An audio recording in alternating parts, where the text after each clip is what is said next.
Hello बच्चों, welcome back. आज का हमारा नया टॉपिक है इलेक्ट्रोकेमिस्ट्री का नया टॉपिक, जिसमें हम आज समझेंगे इलेक्ट्रोलाइटिक सेल या इलेक्ट्रोलिटिक सेल कैसे काम करता है या इलेक्ट्रोलिसिस क्या प्रोसेस होता है। आज के टॉपिक में हम इलेक्ट्रोलिसिस समझने वाले हैं कि इलेक्ट्रोलाइटिक सेल क्या होता है, क्या उसका वर्किंग है, क्या उसका प्रिंसिपल है और हमें उसको यूज़ कर कर हमें कैथोड और एनोड पे अलग अलग क्या क्या प्रोडक्ट्स मिलते हैं। अलग अलग तरह के इलेक्ट्रोड्स इसमें समझेंगे कि इनर्ट इलेक्ट्रोड होगी, कभी कभी मोल्टन होगा, कभी कभी एक्वस इलेक्ट्रोलाइट होगा। ये सारे केसेस हम इसमें डिस्कस करने वाले हैं। आज बेसिक फंडा इलेक्ट्रोलिटिक सेल का समझेंगे। सारे के सारे केसेस आज के लेक्चर में नहीं डिस्कस करूंगा, लेक्चर बहुत लंबा हो जाएगा, तो ट्राई करेंगे कि अलग अलग केसेस के अलग अलग लेक्चर्स बनाऊँ। आज बेसिक्स प्रिंसिपल सिर्फ इलेक्ट्रोलिटिक सेल का समझने वाले हैं। इससे पहले इलेक्ट्रोकेमिस्ट्री की 3 वीडियोस आ चुकी हैं, उसको अगर किसी नहीं देखा तो उसको प्लीज़ देखें, तभी ये लेक्चर समझ में आएगा। जब आपको पहले वाला डेनियल सेल वगैरह समझ में आएंगे। इलेक्ट्रोलिटिक सेल उनसे बिल्कुल उल्टा होता है। कैसे होता है समझो। देखो, नॉर्मल सेल में क्या करते थे, जो अभी तक हमने इलेक्ट्रोकेमिस्ट्री में पढ़ा था उसमें पढ़ा था हमने कि एक हम सेल लेते थे कैथोड एनोड, एक एनोड लेते थे, कैथोड लेते थे, एनोड में एक इलेक्ट्रोड डालते थे, कैथोड में एक इलेक्ट्रोड डालते थे। तो इसमें एक इलेक्ट्रोलाइट होता था, इसमें एक इलेक्ट्रोलाइट होता था। इस इलेक्ट्रोलाइट की केमिकल एनर्जी को हम इलेक्ट्रिकल एनर्जी में कन्वर्ट कर रहे थे। ये एक नॉर्मल इलेक्ट्रोकेमिकल सेल या डेनियल सेल था। अब हम इलेक्ट्रोलिटिक सेल में इससे उल्टा करेंगे। हम क्या करेंगे, हम इसकी केमिकल एनर्जी से बिजली पैदा कर रहे थे। इलेक्ट्रोलिटिक सेल में उल्टा होगा, हम इलेक्ट्रिसिटी सेल को देंगे, उस सेल से इलेक्ट्रिसिटी देने से इलेक्ट्रिकल एनर्जी को केमिकल एनर्जी में कन्वर्ट करेंगे। कैसे? जो हम इलेक्ट्रोलाइटिक डिफाइनिंग 10th क्लास में कर आए थे, इलेक्ट्रोलाइटिक डिफाइनिंग की प्योर, हम एक इम्प्योर मेटल को प्योर कर देते हैं। अगर कोई और है, मैंने निकाला उसमें से प्योर मेटल निकालना है, तो इलेक्ट्रोलाइटिक रिफाइनिंग करते थे, प्यूरिफिकेशन का प्रोसेस। वो इलेक्ट्रोलाइटिक सेल का ही प्रिंसिपल है, मतलब उसमें इलेक्ट्रोलिटिक सेल ही लगता है। कैसे लगता है ये समझो। इलेक्ट्रोलिटिक सेल में हम इलेक्ट्रोलिसिस प्रोसेस करते हैं। क्या करते हैं हम इलेक्ट्रोलिटिक सेल में? इलेक्ट्रोलिटिक सेल में हम क्या करते हैं, हमारे पास एक कंटेनर होगा, उसके अंदर एक इलेक्ट्रोलाइट होगा, उसके अंदर एक इलेक्ट्रोलाइट होगा। इलेक्ट्रोलाइट होगा तो इलेक्ट्रोलाइट के अंदर 2 इलेक्ट्रोड्स होंगी, एक इलेक्ट्रोड, 2 इलेक्ट्रोड, एक इलेक्ट्रोड, ये वाली इलेक्ट्रोड और ये वाली इलेक्ट्रोड। इन दोनों इलेक्ट्रोड को बैटरी के साथ कनेक्ट कर देंगे। इन दोनों इलेक्ट्रोड को बैटरी के साथ कनेक्ट कर देंगे। जिस इलेक्ट्रोड को बैटरी के पॉजिटिव टर्मिनल से कनेक्ट करेंगे उसको एनोड बोला जाएगा। देखो, ये वाली इलेक्ट्रोड बैटरी के पॉजिटिव टर्मिनल से कनेक्ट करी है तो ये वाली एनोड कहलाएगी। जिसको बैटरी के नेगेटिव टर्मिनल से करेंगे उसको कैथोड बोलेंगे, उसको बोलेंगे कैथोड। इसको करेंगे तो यहाँ पर इलेक्ट्रॉन्स होंगे, इस बैटरी में इलेक्ट्रॉन्स होंगे, इस बैटरी में पॉजिटिव चार्ज होगा, पॉजिटिव वाली कैथोड होगी, नेगेटिव वाली एनोड होगी। हमें इसको करंट देना है। करंट देने से क्या होगा, कुछ मटेरियल यहाँ से निकलेगा एनोड से और कैथोड पे जाकर चिपकता जाएगा। यही तो थी इलेक्ट्रोलाइटिक रिफाइनिंग। इसी सेल को इलेक्ट्रोलाइट सेल बोलते हैं। अब इसके पीछे का जो फंडा है वो है इलेक्ट्रोलिसिस।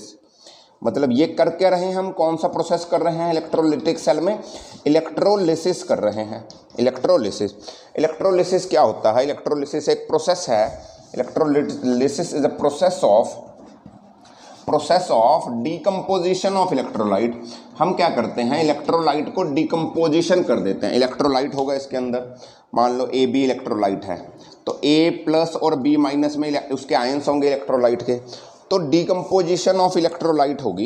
इलेक्ट्रोलिसिस में क्या होगा, इलेक्ट्रोलाइट की डीकम्पोजिशन होगी, डीकम्पोजिशन ऑफ इलेक्ट्रोलाइट। कैसे? By passing electricity. हम इसको करंट देंगे इस इलेक्ट्रोड के थ्रू, बाय पासिंग इलेक्ट्रिसिटी हम करंट देंगे तो इलेक्ट्रोलाइट डीकम्पोज हो जाएगा, ठीक है, थ्रू इट्स एक्वस सॉल्यूशन और मोल्टन स्टेट में। इस प्रोसेस को हम इलेक्ट्रोलिटिक या इलेक्ट्रोलिसिस बोलते हैं। इससे होगा क्या, इससे क्या होगा, हमें एनोड और कैथोड पे अलग अलग प्रोडक्ट्स मिलेंगे। एनोड और कैथोड पे अलग अलग प्रोडक्ट्स मिलेंगे। अब ये प्रोडक्ट्स जो हमें एनोड और कैथोड पे मिलेंगे ये बहुत सारी चीज़ों पे डिपेंड करते हैं। सबसे पहली चीज़ ये डिपेंड करेगा, ये जो हमें जो एनोड और कैथोड पे प्रोडक्ट मिलने वाले हैं ये अलग अलग हो सकते हैं। ये जो प्रोडक्ट्स मिलेंगे ये बड़ी सारी चीज़ों पे डिपेंड, बहुत सारे फैक्टर्स पे डिपेंड करते हैं। सबसे पहला फैक्टर तो ये है, factors on which products at electrode depend, on which products at electrode depends. किस किस पे डिपेंड करता है ये? नंबर 1 ये डिपेंड करता है इलेक्ट्रोलाइट पे, ये डिपेंड करता है इलेक्ट्रोलाइट पे। अरे इलेक्ट्रोलाइट कौन सा होगा? इलेक्ट्रोलाइट NaCl ले लूँगा तो प्रोडक्ट अलग मिलेगा, Na और Cl का मिलेगा कुछ। इलेक्ट्रोलाइट MgBr2 ले लूँगा तो प्रोडक्ट Mg और Br में से कुछ मिलेगा। कैसे मिलेगा समझेंगे, मतलब जो प्रोडक्ट होगा उन्हीं में से तो कुछ ना कुछ निकलेगा ना बेटा। तो इलेक्ट्रोलाइट पे डिपेंड करता है। दूसरा ये कंसंट्रेशन ऑफ इलेक्ट्रोलाइट पे डिपेंड करता है, कंसंट्रेशन ऑफ इलेक्ट्रोलाइट पे डिपेंड करता है। मीन्स इलेक्ट्रोलाइट कैसा है? इलेक्ट्रोलाइट क्या मोल्टन है? क्या इलेक्ट्रोलाइट एक्वस है? इस पे भी डिपेंड करता है। कैसा इलेक्ट्रोलाइट है उस पर डिपेंड करता है। नंबर 3 इलेक्ट्रोड कैसी है उस पर डिपेंड करता है। इलेक्ट्रोड कैसी हो सकती है सर? इलेक्ट्रोड तो इलेक्ट्रोड होगी। इलेक्ट्रोड कैसी है? इलेक्ट्रोड इनर्ट है या इलेक्ट्रोड रिएक्टिव है? अगर इलेक्ट्रोड इनर्ट होगी तो जो कंपाउंड मिलेंगे इलेक्ट्रोड्स पे वो अलग होंगे। अगर ये भी सेम रहा, अगर इलेक्ट्रोलाइट सेम है, इलेक्ट्रोलाइट NaCl मान लो, और इलेक्ट्रोड्स इनर्ट है तो कुछ और प्रोडक्ट मिलेगा। अभी भी इलेक्ट्रोलाइट NaCl है बट इलेक्ट्रोड्स रिएक्टिव हो गई तो अब प्रोडक्ट्स कुछ और मिलेगा। इलेक्ट्रोलाइट तो वही रहा बट इलेक्ट्रोड्स बदल दी गई तो प्रोडक्ट चेंज हो जाता है जो हमें कैथोड और एनोड पे मिलेगा। कैसे मिलेगा इसके अलग अलग केस हम समझेंगे। तो 3 चीज़ों पे जो प्रोडक्ट मिलते हैं वो 3 चीज़ों पे डिपेंड करते हैं। पहला वो इलेक्ट्रोलाइट खुद पे, इलेक्ट्रोलाइट कौन सा है उस पर। दूसरा वो इलेक्ट्रोलाइट की कंसंट्रेशन क्या है उस पर डिपेंड करते हैं। थर्ड वन इज कि इलेक्ट्रोड कैसा है, इलेक्ट्रोड इनर्ट है या इलेक्ट्रोड रिएक्टिव है। इनर्ट इलेक्ट्रोड का मतलब है कि इलेक्ट्रोड ज़्यादातर प्लेटिनम का होगा। अगर इलेक्ट्रोड प्लेटिनम का हुआ तो हम उसको इनर्ट इलेक्ट्रोड मानते हैं। Platinum is a inert metal, इसको इनर्ट मानते हैं हम। अगर तुम्हें ना बता रखा हुआ कि इलेक्ट्रोड कैसा है, तुम्हें नहीं बताया कि इनर्ट है रिएक्टिव है, तो तुम मान के चलोगे कि इलेक्ट्रोड इनर्ट है। अगर कोई इन्फॉर्मेशन नहीं है, नहीं लिख रखा कि रिएक्टिव है, मटेरियल का नाम भी नहीं लिखा, बाकी तो मटेरियल होगा, बोल देंगे इलेक्ट्रोड सिल्वर की है, बोल देंगे इलेक्ट्रोड कॉपर की है, तो तुम्हें समझना पड़ेगा कि ये रिएक्टिव मेटल्स होते हैं तो ये इलेक्ट्रोड भी रिएक्टिव होगी। अगर नाम नहीं बता रखा, उसका नेचर भी नहीं बता रखा, तो तुम मान लेना कि इलेक्ट्रोड प्लेटिनम की होगी या इनर्ट होगी, मतलब वो कोई रिएक्शन नहीं करेगी। समझ रहे हो? तो इन सारी केसेस पर हमें अलग अलग प्रोडक्ट मिलेंगे एनोड और कैथोड पे। तो इन सारे केसेस को देखते हुए हम नंबर 1 केस देखते हैं कि इलेक्ट्रोलाइट कैसा होगा। इलेक्ट्रोलाइट मोल्टन होगा या इलेक्ट्रोलाइट एक्वस होगा। मोल्टन होगा तो कुछ और प्रोडक्ट मिलेंगे, एक्वस होगा तो कुछ और प्रोडक्ट मिलेंगे। तो हम सबसे पहला केस आज मोल्टन का करने वाला हूं। हम आज सिर्फ मोल्टन इलेक्ट्रोलाइट का केस लेंगे और इलेक्ट्रोलिसिस को समझेंगे। बहुत ही आसान है, बिल्कुल ही बच्चों वाला खेल। थोड़ा सा ध्यान दे के सुने, समझ में आ जाएगा। तो हम क्या करेंगे, इलेक्ट्रोलाइट केस 1 लेते हैं इलेक्ट्रोलाइट में, वो लेंगे हम मोल्टन इलेक्ट्रोलाइट। क्या लेते हैं? Molten electrolyte. कैसे, ये देखो मैं क्या करता हूँ, केस 1, अलग अलग केसेस हैं, आज सिर्फ एक केस डिस्कस करेंगे। और ये केस है कि जो इलेक्ट्रोलाइट है वो मोल्टन है, मोल्टन इलेक्ट्रोलाइट है, मोल्टन इलेक्ट्रोलाइट है। और मैं मोल्टन इलेक्ट्रोलाइट को आज NaCl ले रहा हूँ। मोल्टन NaCl है मेरे पास क्या है? मोल्टन NaCl है। देखो होता क्या है इलेक्ट्रोलिसिस में, एक होगी कैथोड, एक होगी एनोड। इसको करिए बैटरी से कनेक्ट, इसको करिए, तो पॉजिटिव से है तो ये एनोड होगी और ये कैथोड होगी। अब होता क्या है, पहले तो ये समझ लो होता क्या है। तो देखो यहाँ पर इलेक्ट्रोलाइट है, मान लो कोई भी, जैसे मैंने NaCl ले लिया तो Na+ होगा और Cl- होगा। पहले इलेक्ट्रोलिसिस समझो, केस बाद में समझेंगे। Na+ और Cl- होगा इलेक्ट्रोलाइट में। मोल्टन है तो Na+ और Cl- के आयंस होंगे, समझ रहे हो।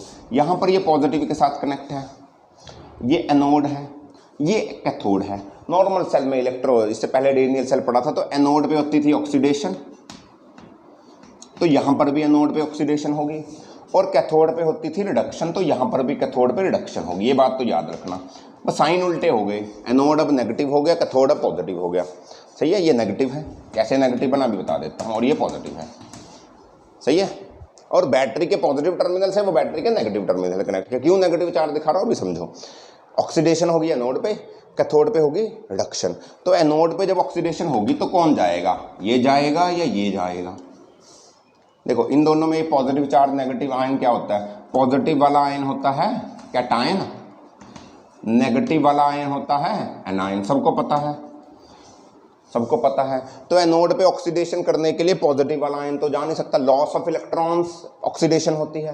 तो एनोड पे अगर ऑक्सीडेशन होगी तो इलेक्ट्रॉन्स लूज करने पड़ेंगे। तो कैटायन तो लूज नहीं कर सकता, उसके पास तो पहले ही कमी है। तो एनोड के पास कौन जाएगा? एनायन जाएगा। तो एनोड के पास कौन जाएगा? एनायन जाएगा। जो भी इलेक्ट्रोलाइट का एनायन होगा वो एनोड के पास जाएगा और वो क्या करेगा? ऑक्सीडेशन करेगा। क्या करेगा बच्चों? ऑक्सीडेशन करेगा। क्यों? अरे क्योंकि इस पे ऑक्सीडेशन होनी है, तो जिसके पास इलेक्ट्रॉन की कमी है वो जाके इलेक्ट्रॉन कैसे लूज करेगा? लूज तो वो कर सकता है जिसके पास इलेक्ट्रॉन ज़्यादा है। तो ज़्यादा इलेक्ट्रॉन तो हमेशा एनायन के पास होते हैं। तो एनायन जाएगा एनोड की तरफ और करेगा ऑक्सीडेशन। एनायन जाएगा एनोड की तरफ और करेगा ऑक्सीडेशन। कैसे ऑक्सीडेशन होगी इसकी देखो, Cl माइनस जाएगा और उसकी तरफ, चलो ये हम NaCl में करके दिखाएंगे, समझे? दूसरी बात एक और याद रखो, कैथोड पे क्या होगा? कैथोड पे बचता है कैटायन और करेगा रिडक्शन, कैथोड पे होगा कैटायन, कैथोड से कैटायन, एनोड से अनायन, एनोड से ऑक्सीडेशन, कैथोड से रिडक्शन। ये प्रोसेसेस होने वाले हैं, याद रखें। अब हम मोल्टन NaCl का केस लेते हैं। मेरे पास मोल्टन NaCl है, सही है। तो मेरे पास Na प्लस और Cl माइनस के इलेक्ट्रॉन्स होंगे। तो एनायन है मेरा Cl माइनस, ये है मेरा Na प्लस। अब क्या होना है? अब होना है ये, सबसे पहले हम एक और बात याद रखें, जब भी ये काम करोगे सबसे पहले एनोड का रिएक्शन लिखने की कोशिश करें। किसका रिएक्शन? एनोड का रिएक्शन। पहले कैथोड का मत लिखें, पहले एनोड का लिखें। तो हम एनोड से स्टार्ट करेंगे। कारण आगे समझ में आएगा जब हम रिएक्टिव इलेक्ट्रोड समझेंगे, समझ रहे हो? इनर्ट में कोई फर्क नहीं पड़ता, कैथोड भी लिख दोगे तो भी चलेगा, बट पहले एनोड लिखें। तो हम क्या करेंगे? पहले एनायन को एनोड पे भेजेंगे। एनायन है Cl माइनस, तो ये जाएगा एनोड की तरफ, अब मैं मान के चल रहा हूँ कि जो मेरे इलेक्ट्रोड्स हैं ये इनर्ट हैं। दोनों इलेक्ट्रोड्स मेरे प्लेटिनम के हैं, तो Cl माइनस प्लेटिनम के साथ रिएक्शन नहीं कर सकता। मतलब जो भी ये आयन जाएंगे इलेक्ट्रोड के ऊपर, अगर इलेक्ट्रोड रिएक्टिव होती तो आयन के साथ रिएक्ट करती, बट क्योंकि इलेक्ट्रोड्स मैंने मानी है कि नॉन रिएक्टिव है, इनर्ट है, तो आयंस इलेक्ट्रोड के साथ कोई रिएक्शन नहीं करेंगे। तो Cl माइनस Pt के साथ कोई रिएक्शन नहीं करेगा, तो होगा क्या? Cl माइनस जब एनोड पे जाएगा तो वो ऑक्सीडेशन करेगा। ऑक्सीडेशन कैसे होगी? वो अपना इलेक्ट्रॉन लूज कर देगा, यही तो ऑक्सीडेशन होगी। Cl माइनस की ऑक्सीडेशन क्या होगी? Loss of electrons. उसने एक इलेक्ट्रॉन लूज कर दिया तो Cl बन गया। बट Cl तो ऐसी फॉर्म में एग्जिस्ट ही नहीं करता। Cl जो मिलता है वो Cl2 की फॉर्म में मिलता है। नेचर में फ्री एलिमेंटल स्टेट में Cl2 मिलता है, Cl तो मिलता ही नहीं। तो हम क्या करेंगे? एक और Cl माइनस जाएगा, वो एक Cl बनाएगा और एक इलेक्ट्रॉन लूज करेगा। एक और Cl, बहुत सारे Na प्लस Cl माइनस होंगे। तो अब ये दोनों Cl मिलेंगे आपस में और Cl2 बना देंगे, समझ रहे हो? तो मैं इसको देखो, ये जो रिएक्शन हो रहा है ये प्राइमरी चेंज है। इसको मैं बुक में प्राइमरी चेंज लिखता हूँ, मतलब 2 स्टेप में होगा, बट इसको इकट्ठा करके लिखूंगा मैं। तो इन दोनों को इकट्ठा करके ऐसे लिखा मैं, मेरे को क्या मिलेगा? 2 Cl मिलेंगे और 2 इलेक्ट्रॉन भी मिलेंगे, क्योंकि 2 Cl बनने में 2 इलेक्ट्रॉन निकले थे। तो मैं इन दोनों को इकट्ठा करके अगर मैं 2 इलेक्ट्रॉन चाहूँ तो इसको Cl2Cl कर दूँ। मेरे को Cl2 चाहिए तो इसको Cl2 कर दूँ, 2 इलेक्ट्रॉन यहीं। इसको इकट्ठा एक स्टेप में ऐसा भी तो लिख सकता हूँ, इसको बोलते हैं सेकेंडरी चेंज। मतलब प्रोसेस तो 2 स्टेप में होगा बच्चों, बट मैंने एक ही स्टेप में लिख दिया, उसको सेकेंडरी चेंज बोलते हैं। 2 स्टेप में लिखोगे तो वो प्राइमरी चेंज है। उनको दोनों को एक ही स्टेप में लिख दिया। Cl ने दिया Cl प्लस माइनस, बट मेरे को 2 चाहिए Cl2 के लिए, तो मैं ये 2 रखूँगा, तो ये 2 मिलेंगे और 2 इलेक्ट्रॉन मिलेंगे। तो ये सेकेंडरी चेंज है। यानी कि एनोड के ऊपर मुझे क्लोरीन गैस मिली, एनोड से क्लोरीन गैस लिबरेट होगी। एनोड पे क्या मिलेगा? क्लोरीन गैस लिबरेट होगी।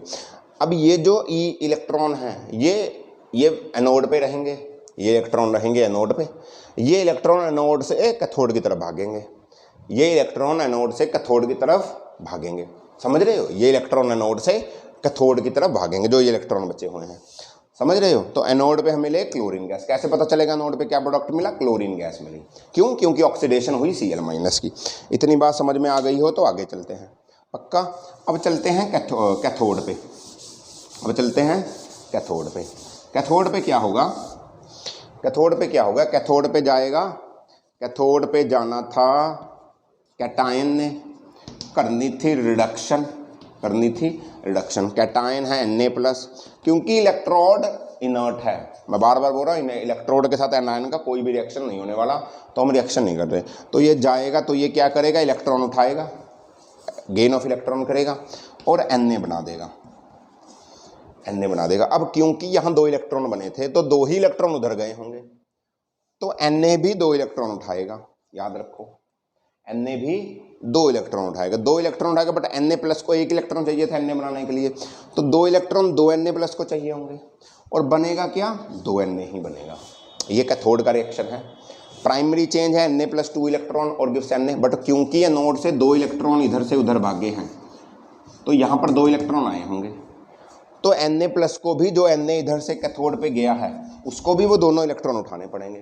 तो Na+ जब 2 इलेक्ट्रॉन उठाएगा तो अकेला तो नहीं उठा सकता क्योंकि इसके पास तो एक ही वैलेंसी कमी थी, तो 2 Na+ जाएंगे उधर, जैसे यहाँ से 2 Cl- गए थे, तो 2 Na+ 2 इलेक्ट्रॉन उठाएंगे तो 2 Na बना देंगे, समझ रहे हो। तो हमें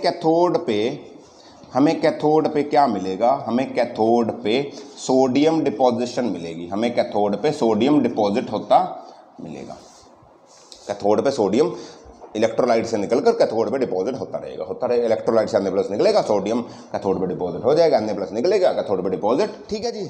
ये आपको अलग अलग एनोड और कैथोड पे प्रोडक्ट्स मिलते रहेंगे। देखो ये तो कैथोड का रिएक्शन, हमने एनोड का रिएक्शन क्या बनाया था, याद करना। एनोड का रिएक्शन बनाया था Cl- गिव्स Cl2+2 इलेक्ट्रॉन्स। अब इन दोनों रिएक्शन को अगर मैं इकट्ठा करके लिखूं, पूरे सेल का रिएक्शन क्या होगा इस इलेक्ट्रोलाइटिक सेल का, दोनों को इकट्ठा कर दो तो 2 इलेक्ट्रॉन से 2 इलेक्ट्रॉन काट दो तो मुझे क्या मिलेगा, 2 Na+, ये भी 2 Cl- है ना, plus 2 Cl- gives 2 Na plus Cl2। ये इस सेल का ओवरऑल रिएक्शन है, ये ओवरऑल रिएक्शन है ये सेल का। इलेक्ट्रॉन्स को काट कर ही तो ओवरऑल रिएक्शन लिखते थे, इलेक्ट्रोकेमिस्ट्री में पढ़कर आए हो। तो ये ओवरऑल रिएक्शन है, ये मिलेगा कैथोड पर, ये मिलेगा एनोड पर। एनोड पर मिलेगी क्लोरीन गैस, कैथोड पर मिलेगी सोडियम। जरूरी नहीं है, अब अगर मान लो ये NaCl ना होता, ये होता लेड ब्रोमाइड होता, तो ये होता अगर Pb होता और PbBr2 होता, लेड ब्रोमाइड PbBr2 होएगा, PbBr2 ऐसे ही होगा ना, लेड ब्रोमाइड। MgBr2 कर दो, कुछ भी कर दो, PbBr2 लेड ब्रोमाइड। तो मेरे को क्या क्या मिलता है यहाँ पर, तो मुझे यहाँ पर क्या क्या मिलता बच्चों, तो मुझे यहाँ पर मिलता Pb+2 मिलता और Br- मिलता, बट 2 Br मिलते। कैटायन मेरे पास होता Pb+2 और एनायन मेरे पास होता 2 Br-, 2 Br- ना, 2 Br इसके सेटिस्फाई करेंगे ना वैलेंसी Pb+2 की, क्योंकि Br पे तो -1 का चार्ज होता है। तो मुझे यहाँ पर Pb मिलता कैथोड पे, फिर Na थोड़ी मिलता, फिर तो मुझे यहाँ पर Pb मिलता और यहाँ पर ब्रोमीन गैस लिबरेट होती। अरे समझ रहे हो ना। फिर Br2 जाता इधर से, Br2 जाता इलेक्ट्रॉन, 2 इलेक्ट्रॉन छोड़ता तो Br2 बनाता, Pb+ उधर जाता तो इलेक्ट्रॉन पकड़ता 2 इलेक्ट्रॉन तो Pb बना देता। तो ऐसे कर कर आपको अलग अलग प्रोसेसेस, अलग अलग प्रोडक्ट्स मिलते रहते हैं कैथोड और एनोड पे। समझ में आई होगी कैसे केस 1 मोल्टन NaCl का काम करता है। अगले लेक्चर में हम एक्वस NaCl को समझेंगे और ये इलेक्ट्रोलिसिस प्रोसेस फिर समझेंगे। तो इस टॉपिक को अच्छी तरीके से पढ़ें, एग्जाम्पल करें। मैं क्या बोलता हूँ तुम्हें, तुम क्या करो, अगर मैं बोल दूँ अब अपने पास जो इलेक्ट्रोलाइट है वो है AlCl3, मेरे पास अगर इलेक्ट्रोलाइट है AlCl3, NaCl की जगह AlCl3 है, AlCl3, इसको ब्रेक करो आयंस में, फिर मुझे बताओ प्रोडक्ट्स कैथोड और एनोड पे क्या प्रोडक्ट्स मिलने वाले हैं। इसका आंसर बताएं। आपको कैसा लगा लेक्चर मेरे को कमेंट जरूर करें, कमेंट में आंसर बताएं तो देखते हैं कितने लोग सही करेंगे। ठीक है जी, तो मिलते हैं अगले टॉपिक में जिसमें हम एक्वस इलेक्ट्रोलाइट का केस डिस्कस करेंगे। वो थोड़ा सा इससे डिफरेंट है इसलिए आज नहीं कर रहा, कंफ्यूज हो जाओगे, तो आज सिर्फ मोल्टन NaCl के केसेस को पढ़ो। तो मिलते हैं अगले लेक्चर में। आप इस AlCl3 वाले क्वेश्चन को सॉल्व करके आंसर जरूर कमेंट करें। तब तक पढ़ते रहिए, एंजॉय करिए। ऑल द वेरी बेस्ट बच्चों, बाय बाय।